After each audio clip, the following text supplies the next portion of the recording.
With the worldwide launch of Starfield already behind us, let's take a look at what exactly is going on in the Sol System, our neck of the woods in Starfield. Hey there Explorer, I am Doodleman149 again, and today I'll be taking you on a guided journey through the entirety of Starfield's version of our very own solar system. I'll be looking at what's going on with each planet and a little history on each, so let's hop into this. Starting out with the small planet closest to our sun, Mercury is exactly as you'd expect it to be, insanely hot and lacking any form of flora or fauna due to the insane temperatures. Mercury has no moon and some resources, making it a largely uninteresting planet to explore. You can find a variety of random abandoned buildings like robot factories or even small independent settlements, but not much in terms of interesting quests or storylines. The second planet from our sun is just as much of a broiling hellhole as it currently is. There is a civilian outpost for trade, and there's a number of other locations where previous research has been conducted by scientists. The civilian outpost is part of the League of Independent Settlers and enjoys its freedom from the United Colonies and the Freestar Collective. However, this freedom comes at the cost of a rather heavy Crimson Fleet presence on the planet that harasses the unprotected locals.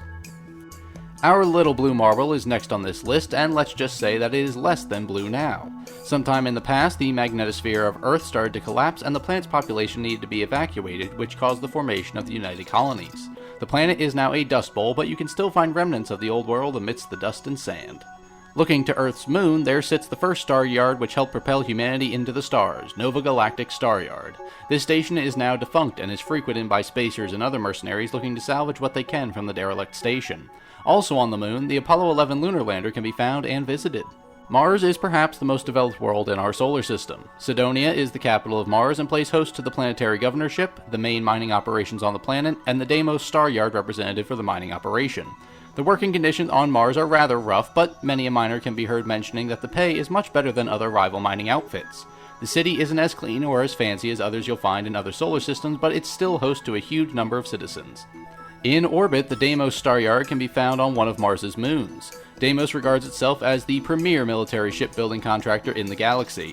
Their ships are combat-focused and are very expensive, so it's the perfect outfitter for a combat-focused adventurer. Mars's other moon is Phobos, which is just a glorified asteroid and holds no value.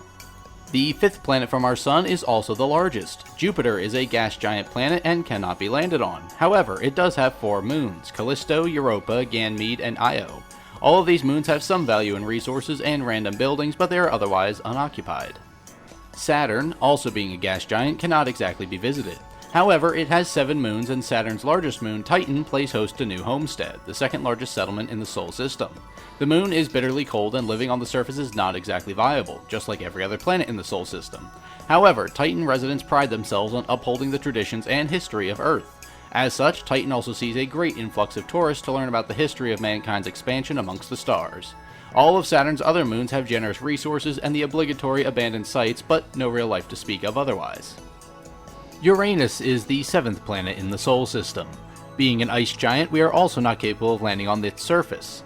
It has 5 moons in order named Miranda, Ariel, Umbriel, Titania, and Oberon. Neptune is the 8th planet in the Sol system, and just like with Uranus, we cannot set foot on its surface. It also has just a single moon named Triton. While science may disregard it, I'm including Pluto on this planetary list because why not? Pluto has 1 moon, Charon, that only has resources to offer you. On the surface of Pluto itself, there is a fracking station as well as some other points of interest from settlements of long ago, but they are, of course, occupied by Crimson Fleet pirates for the most part. While I went over each planet's moon or moons briefly before, I can basically summarize all of them here. Each moon that you can land on has some resources to exploit, some abandoned buildings to explore, random pirates and spacers to do battle with, and other randomly generated points of interest. The only moon of any solid actual value is Titan, with its settlement of New Homestead.